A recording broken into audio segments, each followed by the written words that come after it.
of concern that the situation in Indian-occupied Jammu and Kashmir continues to deteriorate due to the brutal military crackdown by Indian occupation forces. Pakistan strongly condemns the ongoing state terrorism and extrajudicial killings of innocent Kashmiris in so-called cordon and search operations in Indian-occupied Jammu and Kashmir.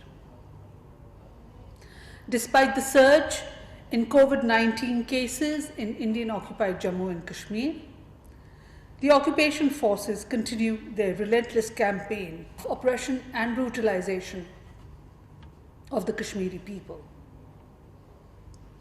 Innocent Kashmiris are being martyred in fake encounters and phony cordon and search operations. In an inhuman practice, even the mortal remains of those martyred are not being handed over to their families.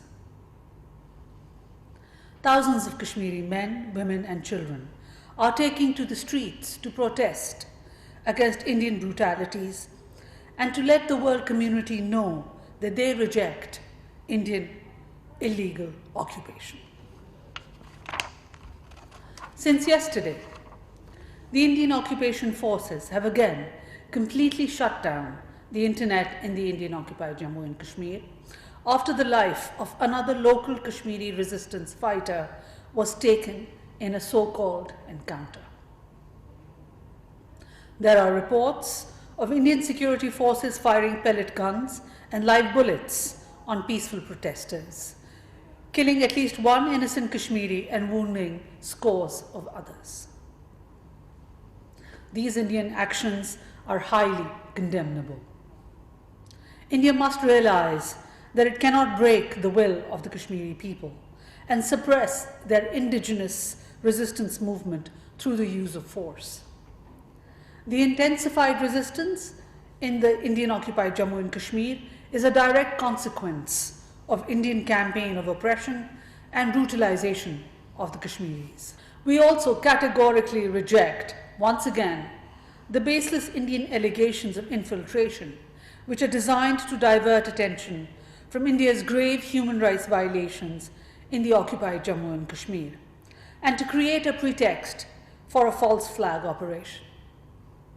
While sensitizing the international community about such a possibility, we have consistently urged India to refrain from any ill-considered and irresponsible move which could have serious implications for peace and security in the region. Pakistan once again calls upon the international community to take notice of the situation and hold India accountable for its illegal actions, which are imperiling peace and stability in South Asia.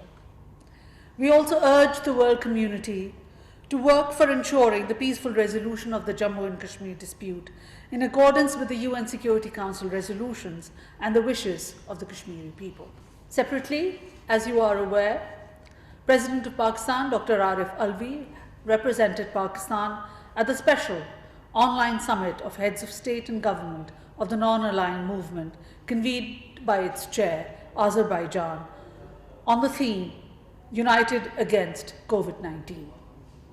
Addressing the summit, the President of Pakistan gave the national perspective on measures taken to mitigate and respond to COVID-19 and the socio-economic challenges arising from this pandemic.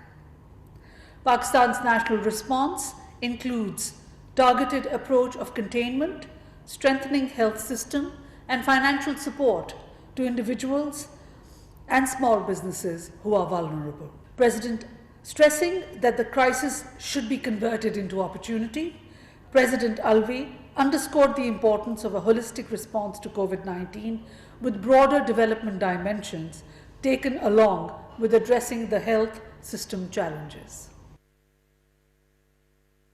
During the past week, the Foreign Minister of Pakistan, Shah Mahmood Qureshi, held telephone conversations with his counterparts from Oman, Bahrain, Iran, Switzerland, Finland, and New Zealand. In these discussions, the Foreign Minister stressed upon the need for joint bilateral efforts to mitigate the economic impact of COVID-19 pandemic, especially for the developing countries. In this context, he also highlighted the significance of Prime Minister's global initiative for debt relief and the resonance it had gained with international donors and international financial institutions.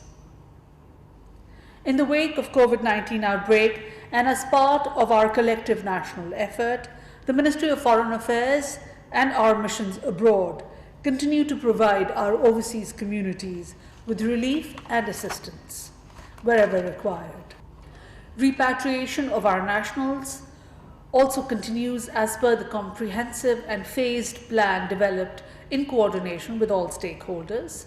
Our embassies and consulates around the world are working round the clock and 7 days a week in this relief and repatriation effort.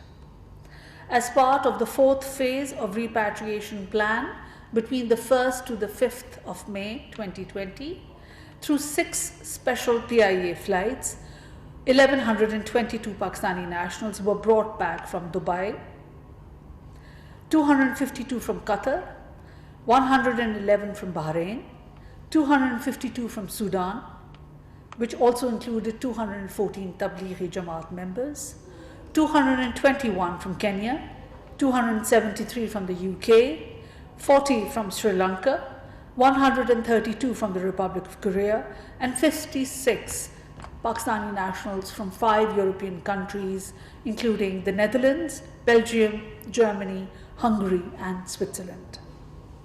In addition to this, in the last few days, 193 Pakistani nationals have been repatriated from India through the Wagah-Atari crossing point.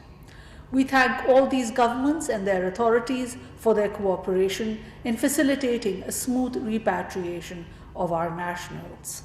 So far, from 21st of March to 6th May 2020, 19,329 of our nationals have returned home safely from different countries around the globe. This also includes 762 members of the Tablighi Jamaat who were stranded in different countries, as well as 868 prisoners. The number of Pakistani nationals still awaiting repatriation in different countries is 108,592. Plans for their smooth and safe repatriation are also underway, and they will be brought home according to the plan made. Thank you. Of concern that the situation in Indian-occupied Jammu and Kashmir continues to deteriorate due to the brutal military crackdown by Indian occupation forces.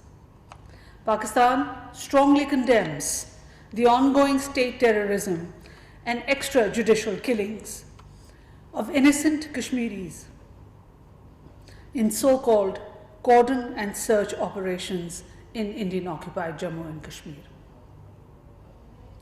Despite the surge in COVID-19 cases in Indian-occupied Jammu and Kashmir, the occupation forces continue their relentless campaign of oppression and brutalization of the Kashmiri people.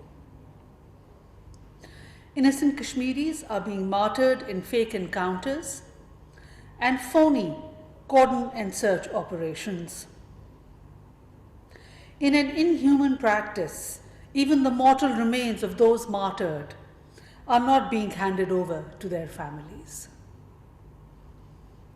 Thousands of Kashmiri men, women, and children are taking to the streets to protest against Indian brutalities and to let the world community know that they reject Indian illegal occupation.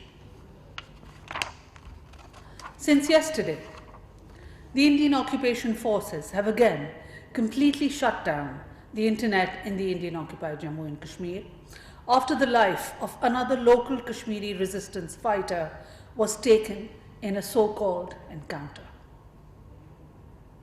There are reports of Indian security forces firing pellet guns and live bullets on peaceful protesters, killing at least one innocent Kashmiri and wounding scores of others. These Indian actions are highly condemnable. India must realize that it cannot break the will of the Kashmiri people and suppress their indigenous resistance movement through the use of force.